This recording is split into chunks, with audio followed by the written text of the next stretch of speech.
People often hear words like void, no self, groundlessness, nothing is real. And something in them gets uneasy.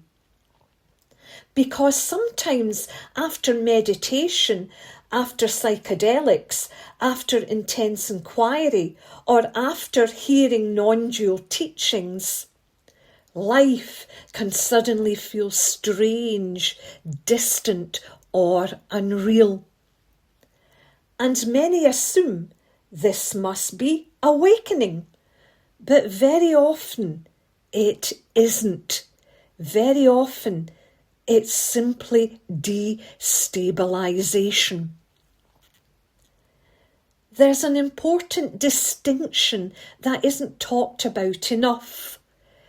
Dissociation removes contact with life. Realisation removes only the belief that life belongs to someone, to a separate self. Those are not the same thing, not even close. In dissociation, the body feels unreal, emotions flatten, meaning collapses, fear or numbness dominates. In realisation, life remains vivid, emotions still arise, care and responsiveness remain. Nothing feels wrong. One feels like less life, the other feels like life, without the extra story. This is why the phrase, the void without ground, needs care. Because when the sense of self drops suddenly, the nervous system can feel like it has lost its footing. And that loss of footing can feel cold, empty, meaningless, frightening, unmoored. But those qualities do not belong to the void. They belong to the body's reaction when its reference points disappear too fast. Reference points are simple things like, I am someone with a story. I know where I'm going. My feelings mean something about me. There's a ground I can stand on. Most people don't realise how much the nervous system quietly relies on these. So when they fall away suddenly, the body doesn't think, non-duality. It thinks, danger, I'm losing orientation. And that's when depersonalisation can happen. Non-duality doesn't cause dissociation. But if the sense of me falls faster than the body can settle, the body naturally protects itself, reducing contact with sensations, emotions, and the flow of life until orientation is regained. So this word integration becomes very important. And I want to be very clear what I mean by it.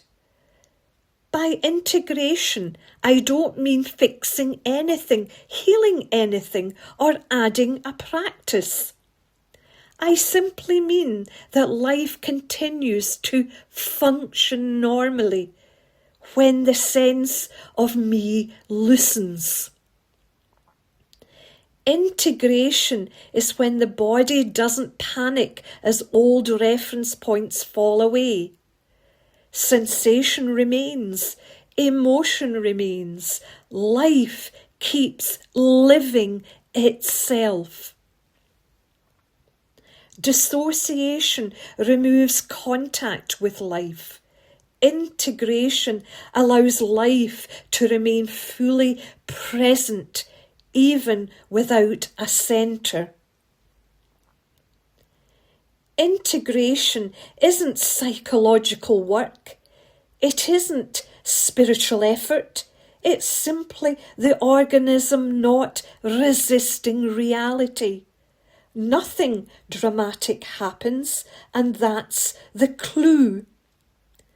Realisation is usually ordinary, quiet, sane, not cosmic, not cold, not catastrophic. Here's a very simple way to tell the difference. Dissociation. Life feels less real. Integration. Life feels the same, just without the extra weight.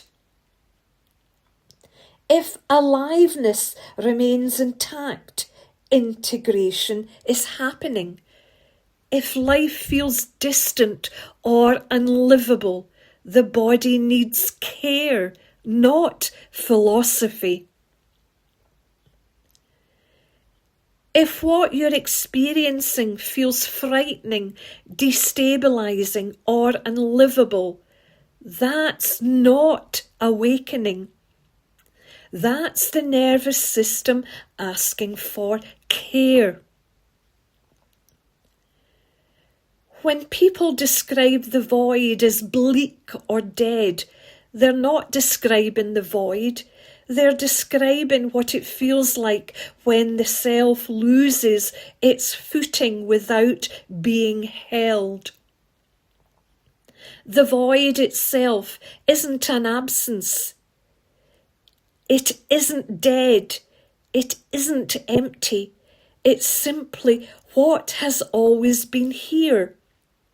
What has always been carrying life.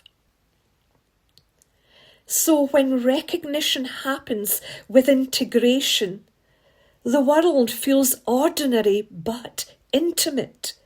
The body still feels like home. Emotion still flows. Nothing needs defending. Nothing is removed except the illusion. Life remains completely alive. So if you ever hear non-dual language that makes existence feel bleak or meaningless, slow down. Non-duality isn't pointing to less life.